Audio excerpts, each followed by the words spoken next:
Hello everyone, I am Tessellating Hexagons, and yesterday, after whittling down all of their applications to a short list of just 3 artists, the Czech Republic revealed their song, and of that final short list consisting of the band Light and Love and the 2 solo singers Tom Artway and Dasha, they've chosen none of them.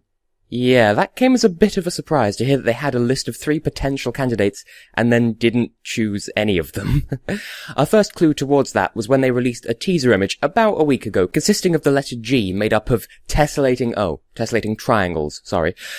And I don't know if you picked up on this, but none of the finalists had anything to do with the letter G in their names. It still could have had something to do with the title of their song, perhaps, but at this point the fandom had pretty much written off the possibility of it being one of that final shortlist. Now, I did worry briefly that it meant that they'd gone with a Thomas Gesson song because G is Swedish for G, but no. They relieved me of my fears with the confirmation that they would, in fact, be represented by the absolutely outstanding Gabriela Gunčíková and the song I Stand, which is fully in English and, as is the case with a lot of the songs this year, requires no translation from me so that you can understand what the title of the song is because it's in English. So my first reactions to this song then. Sweet damn, the Czech Republic are taking it super seriously now. I mean, they have been since their return to the contest last year, and by the way, I'm still really, really happy to have them back, because they have a nice flag, and also the more the merrier, and also I just really like the Czech music industry. It's very different and it's just really nice to have them in the contest, but just, wow. Last year's song sounded like they were taking it seriously. This year, they've taken that effect and magnified it 100 times. Clearly, they've tasted what it's like to come close to qualifying, and now they want more. They want to be in the final. They want to hear someone say, and our 12 points go to the Czech Republic, out loud. And you know what? They deserve it. I'm truly blown away by their effort this year. So, what does this song do so well that makes me say stuff like that? Well, I suppose the best place to begin would be the teaser image of that letter G. It would seem that, at least for this song, there's a strong connection to those triangles, that whole cyber-ish feel, alongside stuff with stop-motion flowers and the occasional little gem. And in other words, Gabriela's got a full semantic field of cohesive and definitive visual identities that she's bound to incorporate into the staging of her song, which means that it certainly won't be boring to look at, whether you like this genre of song or not, because, I don't want to bring up Carl William Lund yet again, but he had a ballad and he just stood there and it was boring. Czech Republic, they've got a ballad, they've got a strong visual identity, it's not boring to listen to, and even if it was, it won't be boring to watch. And hey, on the subject of it being a song of this genre, it's very easy to write a ballad that doesn't impress, as I just said. But no, this entire song, with or without the imagery, sounds big and powerful and impressive, and that is entirely helped, of course, by her voice, which has an amazing level of power and control to it. Case in point, just before the 2-minute 30 mark in the song, the way she sings the words I Stand the second time in a row, when she's building up because the song builds up on itself. It doesn't stay still for too long like some songs this year do. Just the way she sings the words I Stand, and just that note, it's so impressive. I don't doubt she's going to blow people away when she sings that part live. And if all of that doesn't convince you, the song has some very well-written lyrics. The story could be considered a little bit cliched, but the way it's worded is adequately different as far as I'm concerned. It's telling the same story but with different words and in a creative way. And the overall execution of the song gives me the feeling that it could also be used as an anthem to mark International Women's Day, which happened recently, or something like that, you know? The default assumption is that she's singing to, like, a lover or a friend or something like that, someone who keeps her strong during difficult times, but I can just as easily see it as being interpreted or marketed as the song being inspired by, say, for example, a female athlete, or one of the great women of science, or someone like that. In short, yes, she could be singing to a lover or a friend or something like that, or she could be singing to someone who inspires her, just a generally inspiring figure, and as a result, it could be marketed as a song of empowerment, whether it's in general or female empowerment or something like that. And whether they did that or not, it doesn't feel gimmicky. It's not like, you know, she's not saying, this is a song of women's empowerment, therefore you have to like it. No, she's not doing that. It doesn't feel gimmicky in any way, and she's not trying to twist your arm into saying you have to like this song, because it can be interpreted in a load of different versatile ways, and every interpretation is equally valid and equally impressive. So, within all that, there's proof that it's very well written and very well executed, and so she deserves maximum credit for that. And what would I consider to be the bad points of this song? Well, honestly, there's nothing I can think of that really sticks out as something that the song itself does wrong. I can only really think of, in that department, one thing, and that's that I don't really see what the triangles have to do with the song.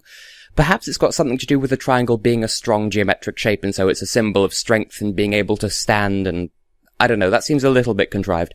So I suppose there's a slight juxtaposition between the tone of the song and the cyberness of the imagery, for want of a better term. Apart from that, there are two other bad points, and I use the term to refer to points that could count against the song. That doesn't necessarily mean reasons why this song is bad. It's reasons why this song might not score as many points as perhaps it should. I don't know. But neither of these points that I'm about to make are things that the song itself does wrong. One is the really impressive note at around the 2.5 minutes point of the song. She could miss that note live and it might sound awful, or she might overdo it and sound like she's shouting or screaming rather than singing the note. I suppose the shouty screamy factor isn't as much of a problem because Albania last year qualified despite questionable vocals. Ireland 2011 shouted a lot of their song and they still qualified. So if she does overdo it, I don't see it doing too much damage. But if she hits the wrong note when she hits that note, then it might severely hinder their chances. It's a completely hypothetical risk, but it's a risk just the same, and I suppose it's worth mentioning. The other point that might work against this song is just the fact that it's a ballad, and as ballads go, it doesn't bring much to the table that hasn't been brought to the table before. So people who are bored by ballads might just switch off straight away without giving this song a chance. You might think that's a really dumb way to think, but that's how child me used to think when it came to Eurovision songs. Like, as a child, I'd just listen to the opening bars of a song, oh, it's a boring piano song, next, and then I'd just ignore it. So there is that risk, and it's totally not Gabriela's fault, but I used to think like that, and so there are probably some people who might still think that way. I don't know. Just a thought. So what's my score out of 10 for this one? This isn't easy, because I really want to say that it's a 9 out of 10, and then justify that judgment by saying, oh, it's a ballad, it's nothing new, but that doesn't really feel like a valid point to make. I mean, yes, it's a ballad, but it's not the first song to have not been astoundingly new and yet still got 10 out of 10. And besides that, it's beautifully performed, it's beautifully arranged, and it's really versatile when it comes to its application and marketing. So, like I said, it's just as much a song about having inner strength as it is a song about empowerment, either of the self, or of women in general, or of people in general, or whatever. So I feel like it must, therefore, be a 10 out of 10, if I can't find any excuse to just leave it at 9. I feel kind of strange about this rating, because the song is definitely better than a 9, and there's no reason that I could think of to mark it down, and so I can't think of any reason to give it anything less than a 10, so I suppose that's the end of that. Now, how does it compare to last year's song? At the time, I thought Hope Never Dies was incredible. It was the Czech Republic's bombastic return to Eurovision in what promised to be a blaze of glory, and in the end, it returned them a 13th place finish in the semi-finals, so it did at least deliver on the offer to bring it the country's highest ever placing at the time.